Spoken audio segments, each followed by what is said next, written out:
So, hi everyone, and welcome to this webinar, which is a topic that really I am passionate about. I'm really passionate about helping people reach sort of feel that they're successful as a radiologist, and generally as a person itself. But obviously, what we are talking about today is the formula for success as a radiologist, which very much translates into success in life generally.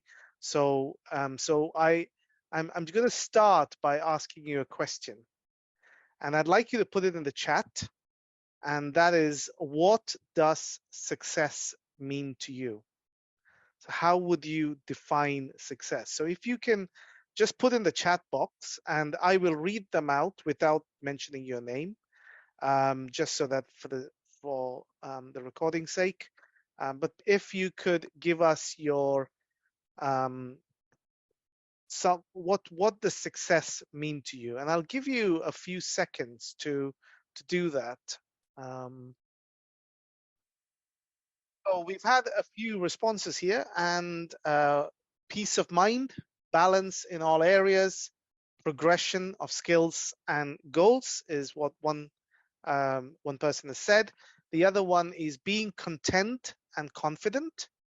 And then there's good relationships, value, fulfillment, chasing your positive, obsessive tendencies. That's very interesting. Chasing your positive, obsessive tendencies. So those are the things we've had so far. And one more here, success is realizing one's dreams. Okay. And some of these messages have been sent to me directly. So so the things that I would like to ask really, is it achieving your goals for some people? Is it publishing a lot of papers? Is it getting to the top of your field? Or is it having a sound life, as some of you have mentioned there, a good and balanced professional and personal life? And we've got one comment here. For me, it's to get my FRCR done. So yes, that is definitely, and reaching one's goals is another one that someone has said. Now, I'm going to really make this simple. And first, before that, I just want to introduce myself. So my name is Koshy Jacob. I am a consultant radiologist, and I have been a consultant for the last 13 years or so, or 12 years actually. And in that time, in 2015, I also undertook a 2-year coaching qualification.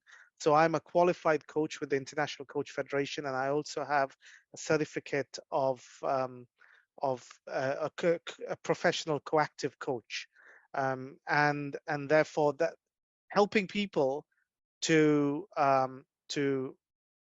get fulfilled and attain their goals is something that really resonates with me. But I'm going to make things really simple here and say there's a very simple formula that I have that a good friend of mine, Andy Gwynn, who was one of the top coaches with Action Coach in the UK, and Action Coach is a worldwide company, and he was one of the top guys, and he shared with us this formula, and I'd just like to give that to you, which is that you've got to do the right stuff consistently and take massive action. And those three elements will lead to success. And even with me, that has been my formula, and that's what I have done. Whether it was right at the beginning, I kind of when it came to things like teleradiology and making it work, whether it was to do with coaching, or even when being a consultant radiologist, you had to do the right stuff, you had to be consistent about it, and you had to take massive action, which often meant reading a lot and getting through exams and things like that. But when I left the NHS in 2015, I needed a bit of purpose and direction. and I was at the point where I decided I was going to leave the NHS and become freelance as a radiologist in order to pursue my own interests as well, um, while retaining radiology, practice. And I came across this coach, Steve Mitten, who is a world-renowned professional coach on YouTube. And I contacted him. He was the president of the International Coach Federation twice. And I contacted him and asked him, I'd really like to get coached to really find out what I need to do now. And I did 2 sessions with him and I was just blown away. And not only did it help me decide on what my values were, what my purpose was, but it also helped me. It helped me. It made a massive impact on me deciding to then become a coach myself, because that's something that I felt was something I felt I was able to help people. Now, Steve said to me, before you climb a wall, make sure it's the right wall. And I feel that a lot of people, they just do the thing, whether it's sitting an exam or getting a new qualification or whatever, and they don't know why they're doing it. Some people are exam junkies, for example, or they want, in business, they just want to get into a new idea and start a new business, but they don't have any sort of understanding of what the ultimate goal is. And if you don't know what wall you're going to climb, you could end up going on the wrong on the wrong. You could climb the wrong wall. Like, for example, you could be on a similar analogy is going on a train track, and it depends which way you take, which way is the line going to take.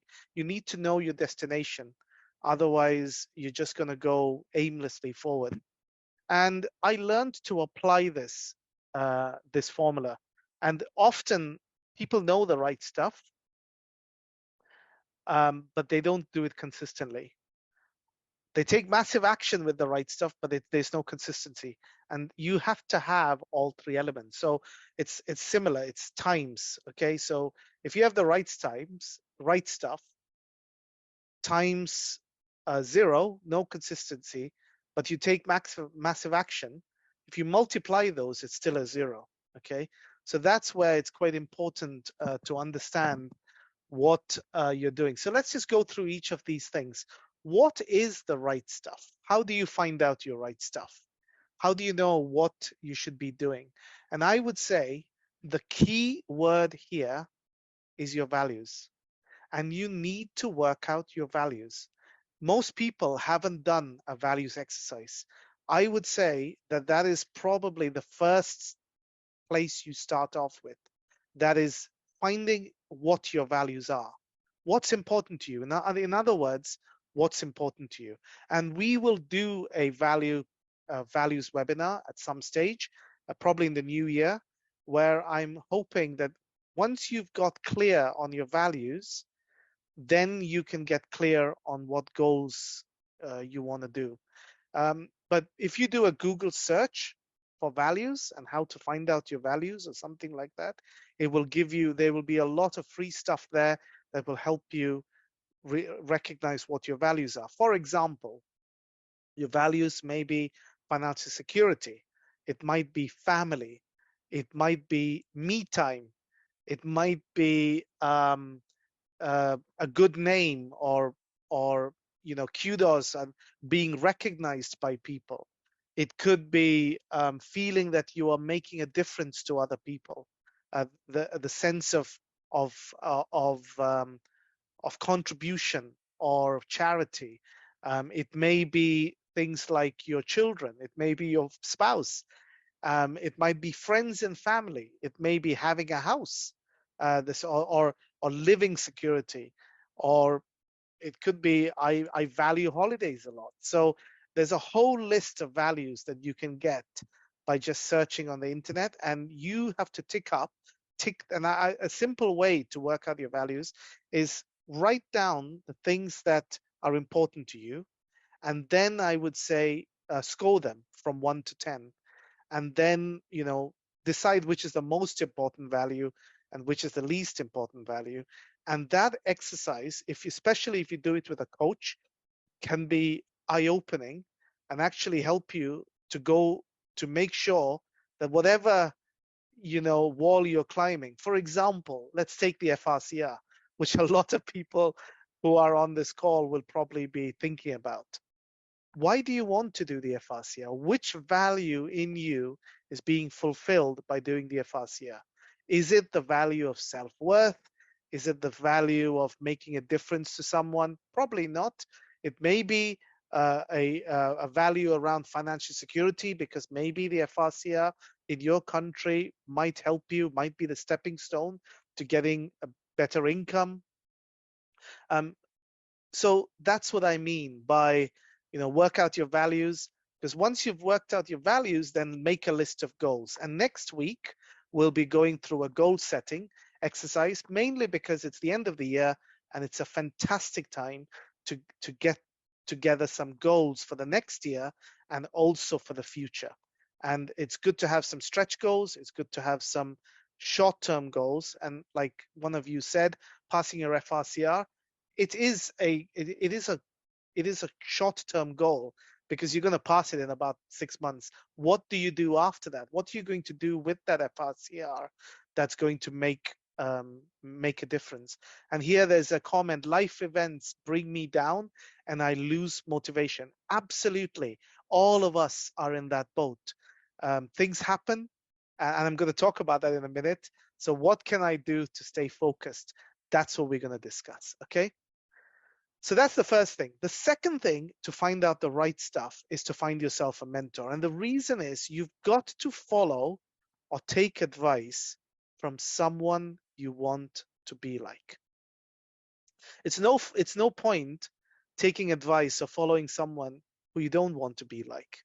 So if you think this is someone that I'd like to become like, then find a mentor like that. So if you're into research, for example, and you want to make a big difference in the research field, find someone who's going to be a mentor. And you can have many mentors. So you could have a mentor for research, or if you want to teach, and you want to become a good teacher, a good presenter, or a good conference presenter, find yourself a mentor who you'd like to be like, and approach them and say, could you tell me, how did you become a good teacher, and get some help.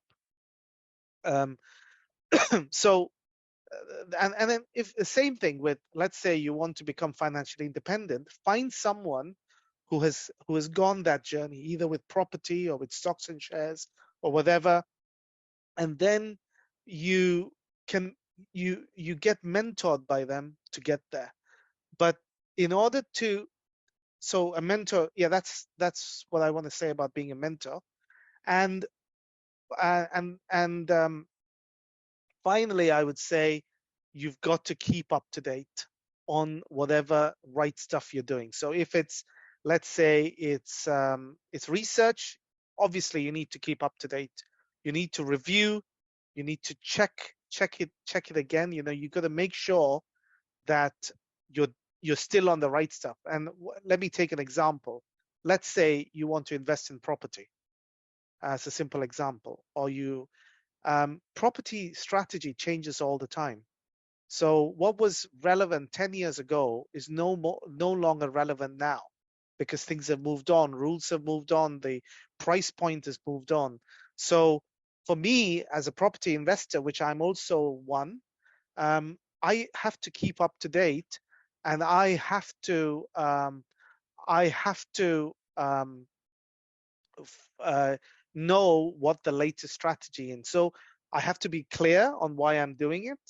I've got to find myself a mentor or a coach, and a coach if possible, who I want to follow, and I need to keep up to date. So that's about the right stuff. Now, let's just, because this is a radiology webinar, let's just hone into radiology a bit.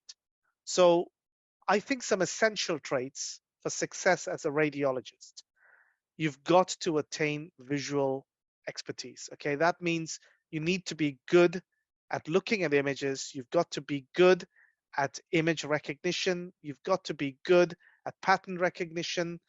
You've got to gain the essential knowledge. And I believe when you do the FRCR, especially the 2A, you'll probably get the essential knowledge you need.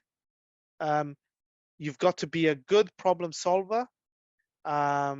You've got to be detailed oriented. That's very important. And most radiologists are very detailed people.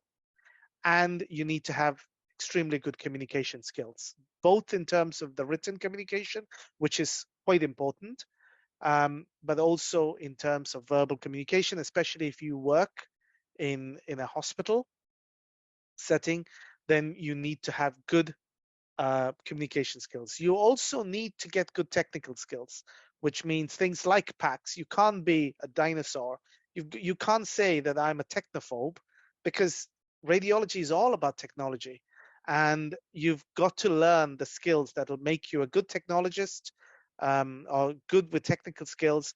You've got to be good at voice recognition, typing, whatever you need. Those kind of skills are important. If you're going to sit an exam, for example, you need to have good typing skills. If you don't have good typing skills, forget about the exam. You're not going to be able to type out an answer for long cases in the time frame you have unless you really learn it. So many of us radiologists, we focus all our energy on getting good on the practical side, getting good as radiologists, but we forget the other skills. We need to pass exams and to become efficient at what we do. I'm an example of a radiologist who works extremely efficiently. I do a lot of scans in a relatively efficient way, so that by using technology effectively, technology like templates I use voice commands. Um, I look at every phrase that I use often, and I make a phrase code out of it. And so those are the things that will help you make your radiology career a success.